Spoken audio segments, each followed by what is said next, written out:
Assalamualaikum warahmatullahi wabarakatuh. Alhamdulillahi wahda. Wassalatu wassalamu ala man la nabiyya ba'da. Amma ba'du.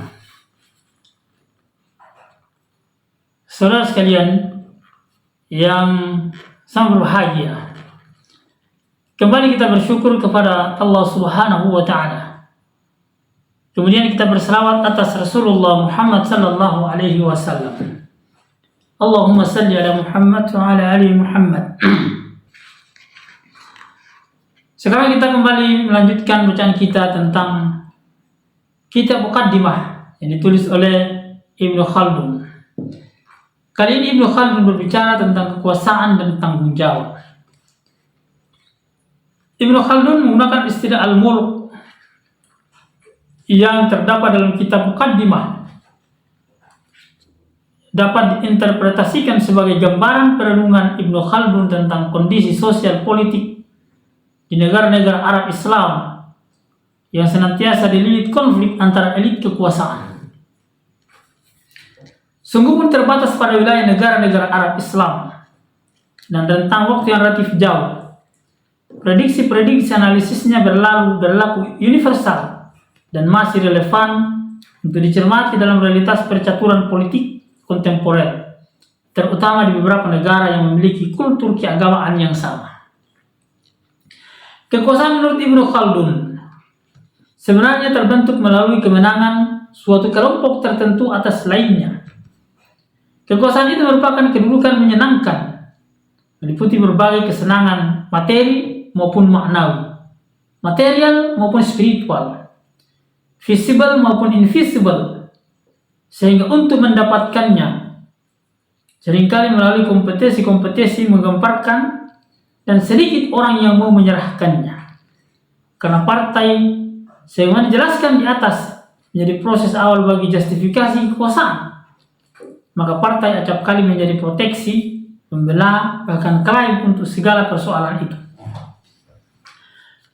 Kompetisi kekuasaan antar kelompok biasanya tidak dapat dilepaskan dari sikap-sikap arogan untuk memperoleh kekuasaan tersebut, di mana pemegang kebijaksanaan dari partai atau kelompok yang berkuasa senantiasa mencari legitimasi kemenangan dan massa dengan berbagai macam manuver siasat atas nama kelompok, profesi, bahkan agama. Kekuasaan dan politik menurut Ibnu Khaldun memiliki tujuan substansial yang seharusnya diformulasikan untuk kemanusiaan, karena keduanya secara naluri berkait dengan fitrah manusia dan pola pikirnya yang condong kepada maslahat. Dalam cakupan ini kebutuhan manusia terhadap perlindungan, keamanan, kesejahteraan, dan lain-lain adalah termasuk bagian tanggung jawab politik dan kekuasaan.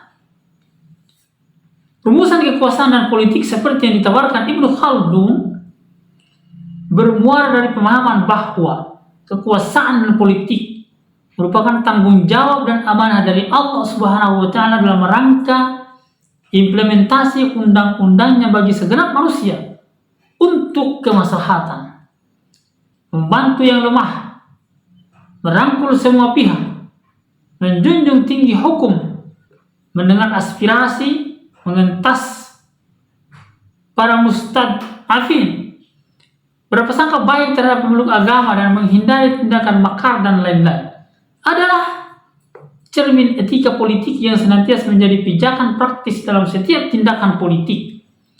Yang jelasnya, konsep yang ditawarkan Ibnu Khaldun adalah bagaimana agar kekuasaan maupun politik itu senantiasa direfleksikan bergandengan dengan rasa kemanusiaan.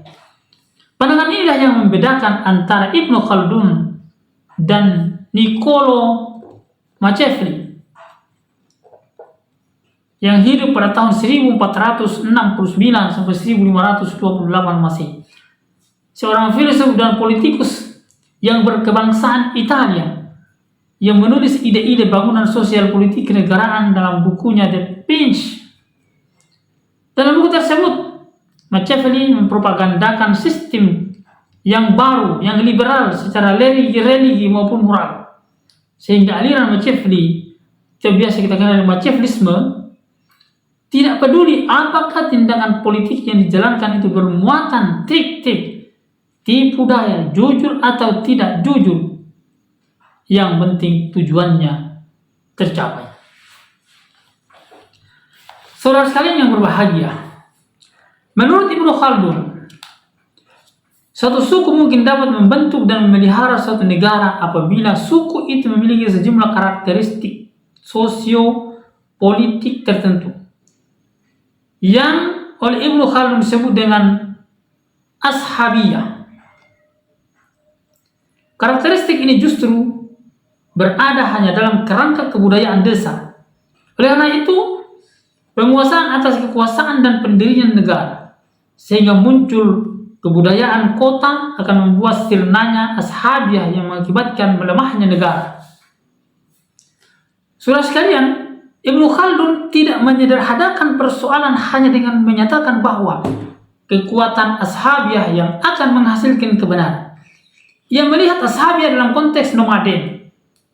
Lebih lanjut, ia mengatakan syekh nomadis yang mempunyai ashabiyah yang kuat biasanya juga seorang pemimpin.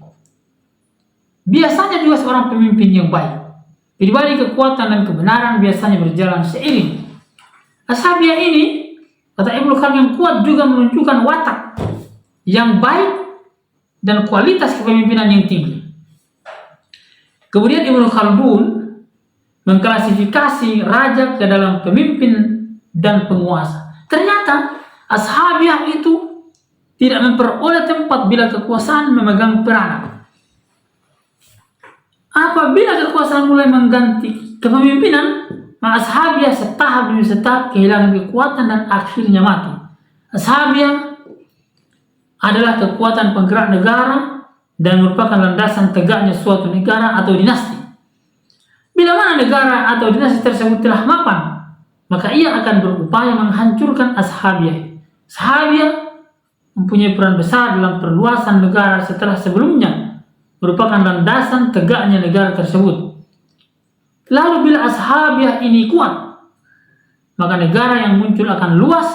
Sebaliknya, bila ashabiyah yang lemah, maka luas negara yang muncul relatif terbatas. Insya Allah kita lanjutkan pada sesi berikutnya, masyarakat dan negara. Wabillahi taufiq wal hidayah. Wassalamualaikum warahmatullahi wabarakatuh.